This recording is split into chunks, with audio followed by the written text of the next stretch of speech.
Hi, welcome back. Let's continue with the questions. Write a factor that may increase the average equilibrium wage. Well, it is the demand and supply. If you want to increase average equilibrium wage, either the demand for labor should increase or supply of labor should decrease. Sometimes that might something that can decrease supply. Well, you have seen is the not decrease in wage level. Supply is defined for each wage level. But if reservation wage of people, reservation wage is not directly related to the wage level. Reservation wage is actually defining wage level because it defines at each wage level how many people will be working and how long they will work. So if reservation wage changes, then that will basically decrease the supply of labor. Why can reservation wage change? For example, it might change because people might value leisure uh, more than um, their income. Um, Something might, and you might think any factor that might cause this, although the connection should be stated in such a question. Um, well, alternatively, there might be also some um, extra income, non-labor market income might, the workers might get such a income that might be a factor that will increase, decrease the supply, basically. Um, well, you might speculate that if the education has higher payoffs, maybe initially people might drop off labor market and get education. That might be a speculation. That could be a speculation. Those are the things that came into my mind. You might think of other things. I mean, creativity is certainly okay as long as you connect it to the model. Um, as for demand, for example, if the price of the capital, again, the wage level is not there, is not a factor here, because demand is defined for each wage level anyway. But if the if the price of the products increase because, for example, um, the product is exported, for example, or it was imported before, and now there is a trade barrier that is uh, the products in general. Um, well, of course, we are looking for the whole economy. We should look at that.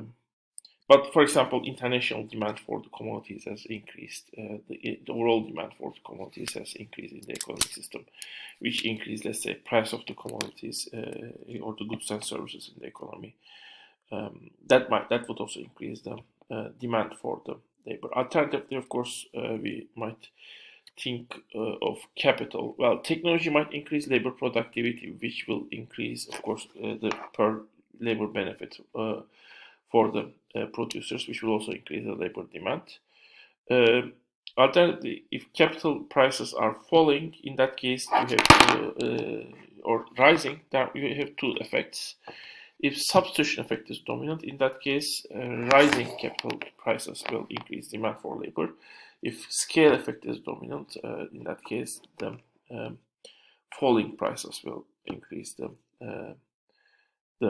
demand for labor. So let's continue.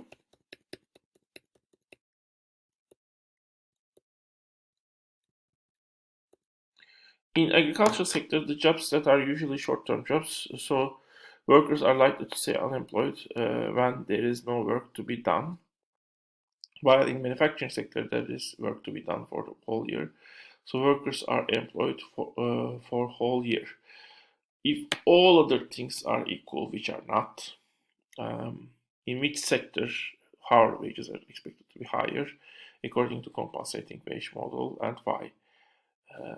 The agricultural sector, which is not the case in real world, by the way, because in agricultural sector, at the very least, if you are able to continue to work, at the end of the season, your job in the agricultural sector is done. You need to find a new job, or even if that job is there, you need to transition from one job to another job.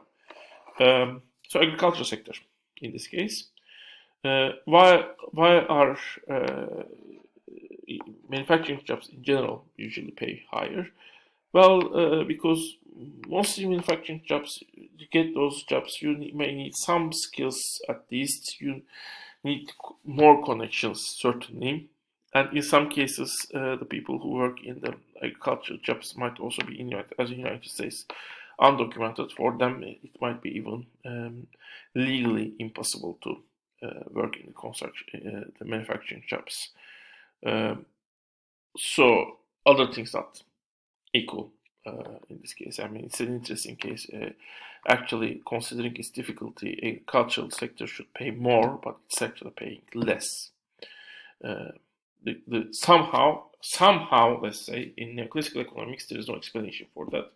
In other schools, there might be some explanation for that. Somehow, economic conditions make the agricultural sector, bring it to a position to pay less to its workers, even though other things equal, the job characteristics we would expect to make this sector to pay more in terms of hourly wage, of course, not yearly wage.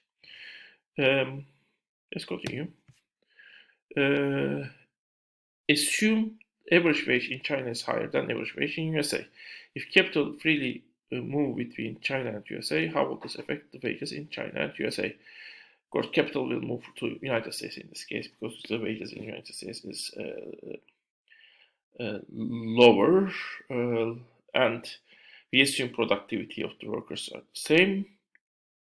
In that case, wage rate of the United States will fall, wage rate in China will no rise, and wage rate in USA will fall. That's actually an interesting case because I mean the main explanation of the economics was for the wage differentials in different countries initially that workers in the United States were more productive, but at least for the unskilled labor force, this happened to be not true because when capital become more mobile, it starts to travel to the countries where the wage rate was lower, which means these workers, well, were able to be as productive as the workers in the United States, at least from the perspective of the capital. At least maybe some additional process were introduced to make those workers as productive. So the idea that US labor was paid more because it was more productive appears to be not true.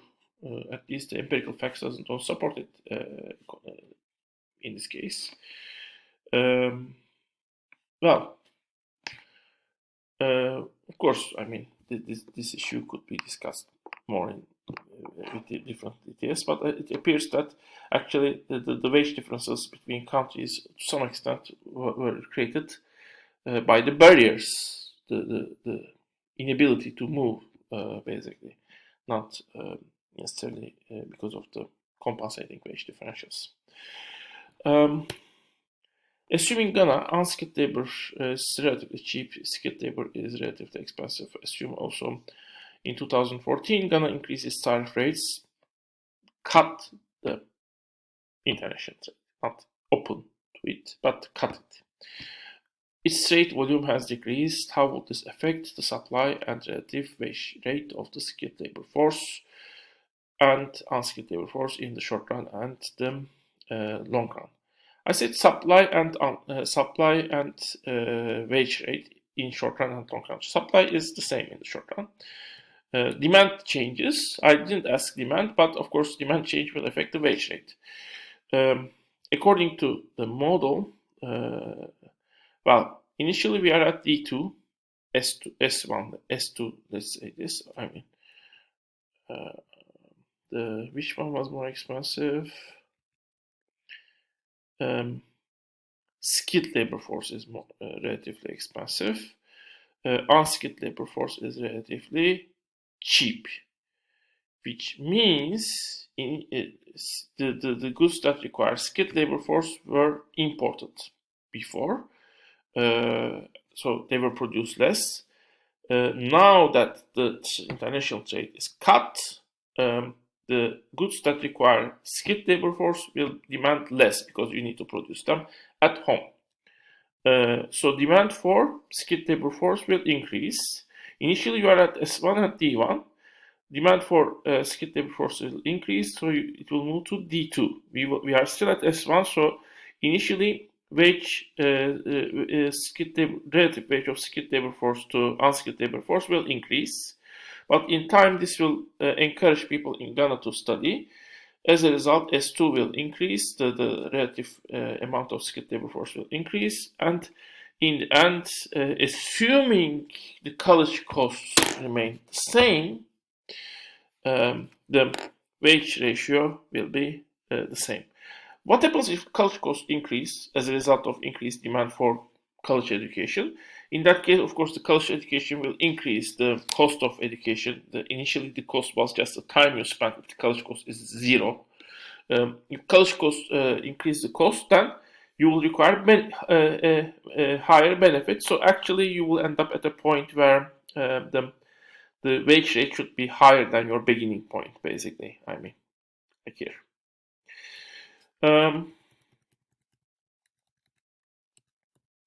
Assume USA government is aiming to reduce wage differentials between different regions. Write a policy. US can do that. You need to either encourage the capital mobility or the labor mobility. One way of doing it might be, one way of doing it might be, for example, providing incentives or reducing costs of moving from one place to other place, or getting companies at one place, or one region of the United States to advertise for jobs in the other places of the United States, maybe cover them or subsidize the moving cost, adjustment cost to a living place. I don't know. Things that make capital labor mobility easier are basically the things that should be thought of. Also, increasing the efficiency of the transportation can be one way. I mean, if I can travel, well, in extreme case, from Los Angeles to New York in 1 hour, in that case, I mean, I might live in New York, but I might work in Los Angeles. And of course, that's an extreme case, but the faster the transportation is and the affordable it is, the higher will be the mobility between the regions, because you don't need to move to that place completely. Another option might be increasing the capital mobility, and well, that could be encouraging companies to move or enlarge. I mean, I don't know, maybe to some extent also even you might want the companies to expand at national level, although they should not act as monopolists, the single buyers in the certain regions. In that case, they can make use of the differences of labor markets into different places. You might again encourage relocation of the businesses, although for small businesses that might be relatively difficult because you again need to move basically. For factories, it might be relatively, I mean, it is still difficult because moving the whole factory is difficult. But again, you might provide some incentives to the factories to do that, or companies to do that, and especially maybe even for the low wage regions, you might provide incentives to invest in those regions. So those are some options. So this is a very, very easy question, but let me start to it at least. We have 1 minute. 1 minute is too low, or even this question, too little time.